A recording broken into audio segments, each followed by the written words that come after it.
It's a Tuesday morning, time to join Managing Your Money, which is brought to you by Money Sense, Singapore's national financial education program. And we're joined this morning by Mr. Tay Tien Guan. He's a representative from the Association of Banks, going to tell us all about how you're going to manage your portfolio, or basically have a strong foundation in your investment portfolio. Good morning, Mr. Tay. A very good morning to one and all. And of course, we are taking your calls on 669-11938.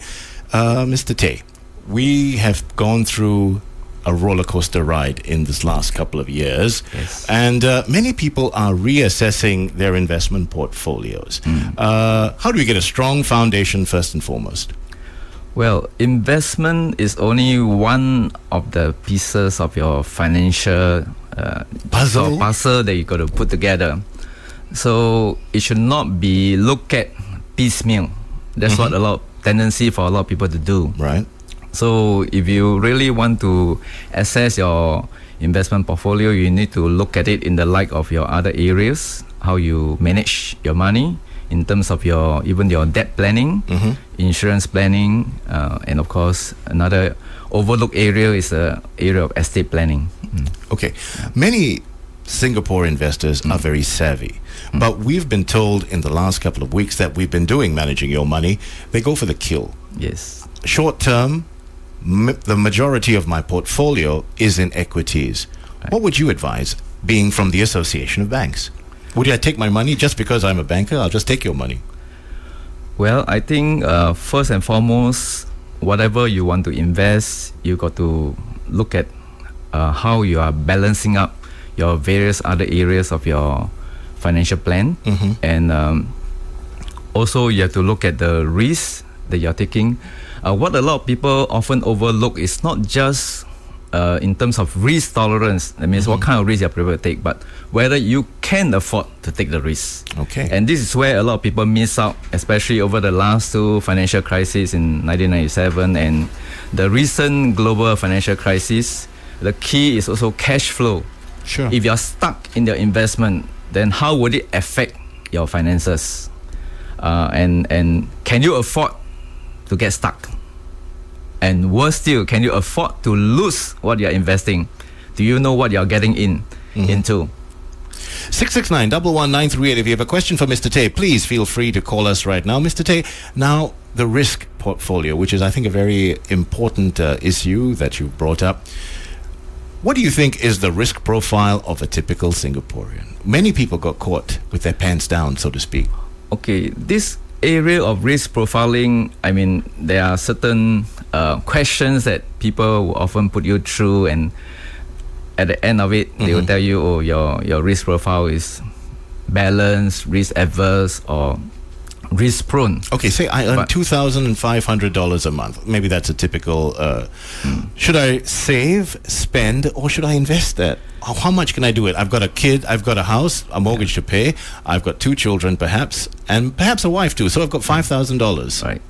So these are choices that everybody will face each day. But more important than how to decide on the various choices, basically I look at three choices. Right. One is instant gratification, advanced gratification, or delay gratification. So you can look at short-term instant gratification. What you see, you just spend.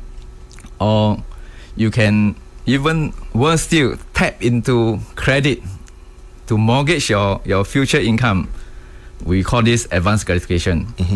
But for a lot of people, I think it requires a lot of self-control and discipline to exercise what we call delay gratification. You must know that when you spend, you see your money go. We call this a consumptive lifestyle. Sure. But when you invest or save, you see your money grow. So you have to make choices each day, whether you want to invest in your future or you want to spend your future. So should I see a financial planner? Yes, I think for a lot of people, if they cannot have the discipline or even the know-how to handle these various pieces of their financial jigsaw puzzle, then they need somebody to come and guide them along, mentor them, coach them. Yeah. If you have a question for Mr. Tay, or if you'd like to share your financial plan with our audience, please feel free to call us on 669-11938. Now, we've been told that you need insurance, we need to save for old age, and we have to have, a safety net if we get ill, Mr. Tay. Right. How do you apportion something like that? I think, of course, you have to first look at your foundational needs. Okay, let's go with that. And especially with regards to insurance, what happens for a lot of people is it's very common to see people buying insurance for their children when they should be buying insurance for themselves.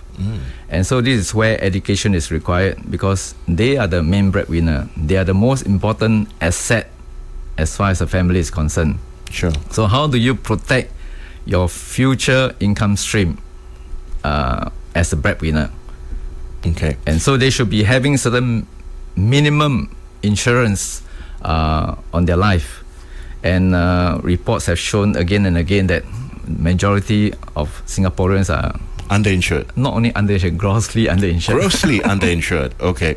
So what? Having my life policy or my whole life policy isn't sufficient. I think we're going for the endowment most of the time. So at the end of 5 years, I'll get so much money. Yeah, most people want to see certain so-called returns on what they are buying. But for certain people, I think even the basic term insurance will be the minimum, that they need to at least cover themselves. Yeah. We have two callers on the line. Please, callers, just hold on. We'll come to you in just a moment. 669-1193. Let's see who we have on the line. Good morning. Good morning. Yes, ma'am. Who's on the line? This is Kim here. Kim, you have a question for Mr. Tay. Yes. Go ahead. I'm about 40 years old, and I'd like to know what kind of basic insurance I should have for both my spouse and I, who are about the same age. Okay, let's put that to Mr. Tay. What should you have? I'm 40. What is kind of basic insurance should I have? Okay. First, of course, you have to look at your needs. I mean, what are your commitments? Who are your dependents? And then from there, we can work out based on what you own and what you owe. And then, of course, bearing in mind your earning capacity, sure, you work out what is the minimum that would require to replace your income stream. When money at work must replace men at work if anything happened to you.